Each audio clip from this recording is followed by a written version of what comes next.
Hello बच्चों, welcome back to Sandeep commerce classes. कैसे हो आप सभी लोग? आज हम एक नए टॉपिक के साथ आए और उस टॉपिक का नाम है ट्रायल बैलेंस। इसके पहले भी हमने कुछ टॉपिक पढ़े हैं जैसे कि जर्नल, लेजर, सब्सिडाइरी बुक्स। अब हम आ रहे हैं अगले चैप्टर के ऊपर। उस चैप्टर का नाम है ट्रायल बैलेंस। बहुत ही सिंपल चैप्टर है और बहुत ही अच्छा चैप्टर है। डेफिनेटली सवाल इसका एग्जाम में जरूर पूछा जाता है। ट्रायल बैलेंस को हिंदी में क्या कहते हैं? तलपट कहते हैं या शेष सूची भी कहा जाता है। ट्रायल बैलेंस क्या होता है, इसको समझने के पहले मैं आपको समझा देता हूं। ट्रायल बैलेंस जो होता है वो पूरा का पूरा डिपेंड होता है किसके ऊपर? लेजर के ऊपर पूरा का पूरा डिपेंड होता है बच्चों, ठीक है। देन लेजर जो होता है वो हमेशा डिपेंड होता है किस पे? जर्नल पे। तो आपको एक चीज तो याद रखनी है कि अगर आपको क्या सीखना है, ट्रायल बैलेंस सीखना है, तो आपको लेजर आना चाहिए। और अगर आपको लेजर सीखना है तो आपको क्या आना चाहिए? जर्नल आना चाहिए, क्योंकि बिना जर्नल के लेजर नहीं बनेगा और बिना लेजर के आपका ट्रायल बैलेंस नहीं बनेगा। चलिए तो हम समझते हैं ट्रायल बैलेंस क्या होता है। ट्रायल बैलेंस जो होता है, ठीक है, वो क्या होता है? जो लेजर अकाउंट हमने बना के रखे हैं, बहुत सारे हमने क्या बना के रखे बच्चों? लेजर अकाउंट हमने क्या बना के रखे? यहाँ पर लेजर अकाउंट क्रिएट करके रखे। जैसे कैश अकाउंट का लेजर, परचेस अकाउंट का लेजर, सेल्स अकाउंट का लेजर, ठीक है। राम, श्याम, सीता, गीता, मोहन, राका, पप्पू, चंपा, इन सभी के लेजर्स हमने क्या करे हैं? बना के रखे। फाइनली इनके क्या निकलते हैं? बैलेंस निकलता है, जिसे हम क्या कहते हैं बच्चों? क्लोजिंग बैलेंस कहा जाता है। इस सभी अकाउंट्स के क्या होते हैं? क्लोजिंग बैलेंस दिए गए होते हैं। सभी अकाउंट्स के क्या होते हैं हमारे पास? क्लोजिंग बैलेंस दिए गए होते हैं। इन बैलेंस से हम क्या बनाते हैं? ट्रायल बैलेंस क्रिएट करते हैं। अब क्लोजिंग बैलेंस का मतलब क्या हुआ? जितने भी अकाउंट्स होते हैं उन अकाउंट्स को हम क्या करते हैं? क्लोज करते हैं। फाइनली हम क्या करते हैं? सारे लेजर अकाउंट के क्या निकालते हैं? यहाँ पर बैलेंस निकाले जाते हैं। क्या निकाले जाते हैं? बैलेंस निकाल। अब ये जो बैलेंस निकाले गए हैं, ठीक है, तो ये जो बैलेंस है या ट्रायल लेजर है, ये लेजर हमने परफेक्टली बनाए हैं या नहीं बनाए? मतलब कि इसके अंदर होने वाली मैथमेटिकल एरर को फाइंड आउट करने के लिए हम क्या करते हैं? ट्रायल बैलेंस क्रिएट करते हैं।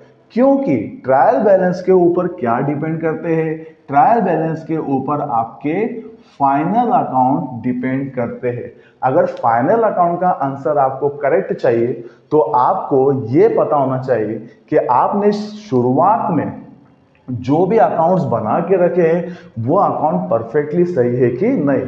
तो यहां पर मैथमेटिकली मिस्टेक को फाइंड आउट करने के लिए, हिंदी में इसको कहेंगे गणितीय शुद्धता की जांच करने के लिए, बच्चों हम क्या बनाते हैं? यहां पर ट्रायल बैलेंस बनाते हैं। तो ट्रायल बैलेंस क्या है? ट्रायल बैलेंस एक लिस्ट ऑफ बैलेंस है। क्या है? बैलेंस की क्या है बच्चों? एक लिस्ट है। किसके बैलेंस की? लेजर में हमने जितने भी अकाउंट्स बना के रखे उन सभी के बैलेंसों की क्या होती है? लिस्ट होती है। और इस बैलेंस से ही हम क्या करते हैं? ट्रायल बैलेंस को क्रिएट करके रखते हैं। अब यहां पर हम थोड़ा सा और समझ लेते हैं कि ट्रायल बैलेंस को बनाने का फॉर्मेट क्या होता है। ट्रायल बैलेंस को बनाने का यहाँ पे जो फॉर्मेट होता है वो कुछ इस तरीके से होता है कि आपको समझ में आना चाहिए। तो यहाँ पर हम ट्रायल बैलेंस जो बना रहे हैं वो बैलेंस मेथड से बनाएंगे। यूजली बैलेंस मेथड ही क्या होती है? हर जगह आती है। तो ट्रायल बैलेंस बनाने का फॉर्मेट क्या रहेगा? फॉर्मेट रहेगा आपका ट्रायल बैलेंस बनाने का, सबसे पहले आपको क्या करना है? कुछ कॉलम्स बनाने हैं। कॉलम कौन कौन से हैं? पहले नंबर पे आ जाएगा आपका सीरियल नंबर, ठीक है बच्चों। क्या आ जाएगा यहाँ पर? सीरियल नंबर आ जाए। दूसरे नंबर पर आ जाएगा आपका नेम ऑफ अकाउंट, ठीक है। फिर आ जाएगा आपका एल एफ और यहाँ आ जाएगा आपका अमाउंट डेबिट और यहाँ पर आ जाएगा बच्चों आपका अमाउंट क्रेडिट। ऊपर आप लिख लेना कि आप क्या बना रहे हैं। हम बना रहे हैं ट्रायल बैलेंस। एज ऑन किस डेट के लिए बना रहे हैं वो डेट बन जाएगी। तो कुल मिला के ट्रायल बैलेंस बनाने के कॉलम आपके ये रहे। ट्रायल बैलेंस के अंदर हमें क्या करना है? सारे लेजर अकाउंट के बैलेंस को लिखना है। सारे लेजर के अकाउंट के बैलेंस को हम क्या करेंगे? जितने भी लेजर आपने बना के रखे हैं, क्या बना के रखे? जितने भी लेजर बना के रखे उनका जो बैलेंस होगा या तो वो बैलेंस डेबिट होगा या क्या होगा, वो बैलेंस क्रेडिट होगा। तो यदि किसी लेजर अकाउंट का बैलेंस डेबिट है तो हम क्या करेंगे, उसको ट्रांसफर कर देंगे कहाँ पर, डेबिट साइड में। और यदि किसी अकाउंट के बैलेंस का क्या है, क्रेडिट है बैलेंस, तो हम उसको ट्रांसफर कर देंगे कहाँ पर, क्रेडिट अकाउंट, क्रेडिट साइड में। अब ट्रायल बैलेंस बनाने के कुछ रूल्स है, क्यों ना हम उस रूल्स को थोड़ा सा जल्दी से समझ लेते। चलते हम ये समझते हैं कि ट्रायल बैलेंस के डेबिट साइड में क्या क्या आ जाएगा, या ऐसे कौन कौन से अकाउंट्स है जो ट्रायल बैलेंस के डेबिट साइड में काम आएंगे। तो मैं आपको बता देता हूँ, बिजनेस में एक होता है असेट्स का अकाउंट। अब याद रखिएगा, जितनी भी बिजनेस में असेट्स होती है, जितनी भी बिजनेस में क्या होती है बच्चों, असेट्स होती है, वो सारी असेट्स कहाँ आ जाएगी, डेबिट साइड में। दूसरा, बिजनेस में जितने भी एक्सपेंसेस होंगे, क्या होंगे बच्चों, जितने भी एक्सपेंसेस होंगे वो सारे के सारे एक्सपेंसेस कहाँ आ जाएंगे, डेबिट साइड में। इसके अलावा बिजनेस में जितने भी लॉसेस होंगे, क्या होंगे बच्चों, लॉसेस होंगे, वो भी कहाँ आ जाएंगे, डेबिट साइड में।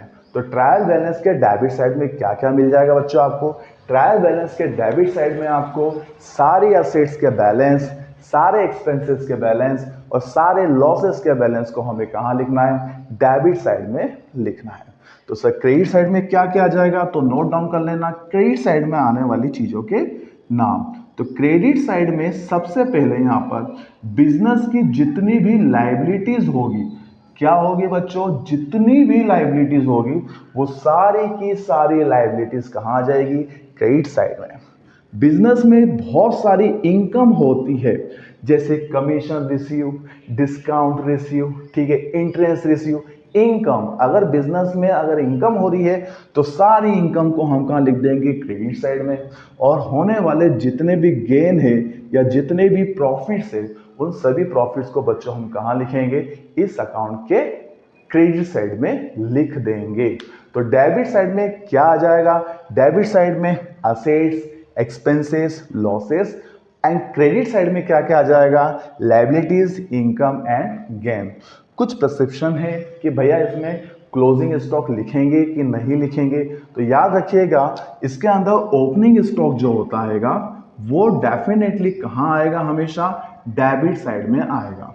लेकिन क्लोजिंग स्टॉक की जब हम बात करते हैं तो सवाल में क्लोजिंग स्टॉक को नहीं लिखा जाता है। कुछ कंडीशन से जो सवाल आएगा, जब कंडीशंस वो आएगी तो हम उसको समझेंगे कि क्लोजिंग स्टॉक को किस कंडीशन में लिखा जाता है ट्रायल बैलेंस। अगर नॉर्मल सवाल है आपका, सिंपल सवाल है, तो उसके अंदर याद रखिएगा क्लोजिंग स्टॉक को कभी भी ट्रायल बैलेंस में नहीं लिखा जाता है। कुछ चीजें और हैं जिसे हमें समझना बहुत जरूरी है, जैसे कि किसी भी शब्द के आगे या पीछे, ठीक है, कोई सा भी अगर एक वर्ड होगा उस वर्ड के आगे या पीछे कुछ शब्द आ जाए, जैसे कि अगर लिखा आ रहा है रिजर्व, क्या आ रहा है बच्चों, रिजर्व, जैसे बैट, डैट्स, रिजर्व, ठीक है, या किसी भी शब्द या के आगे या पीछे क्या वर्ड लिखा आ रहा है, फंड लिखा है, जैसे चैरिटी फंड, डोनेशन फंड, ठीक है, अगर इस टाइप का आ रहा है, या किसी भी शब्द के आगे या पीछे प्रोविजन वर्ड लिखा आ रहा है, क्या लिखा आ रहा है, प्रोविजन, ठीक है, provision for bat, debts, provision for tax, अगर इस टाइप से लिखा आ रहा है तो याद रखिएगा ये सभी हमारी होती है लाइबिलिटीज होती है। क्या होती है बच्चों, ये सभी हमारी लाइबिलिटीज, और लाइबिलिटीज हमेशा क्या होगी बच्चों, क्रेडिट होगी, क्या होगी, क्रेडिट। तो इस तरीके से हम क्या कर सकते हैं, ट्रायल बैलेंस को अच्छे से बना सकते हैं। अगले वीडियो में हम देखेंगे किस तरीके से ट्रायल बैलेंस के न्यूमेरिक क्वेश्चंस को सॉल्व किया जाता है। वीडियो अच्छा लगे तो प्लीज़ अपने दोस्तों में इसको जरूर शेयर करें।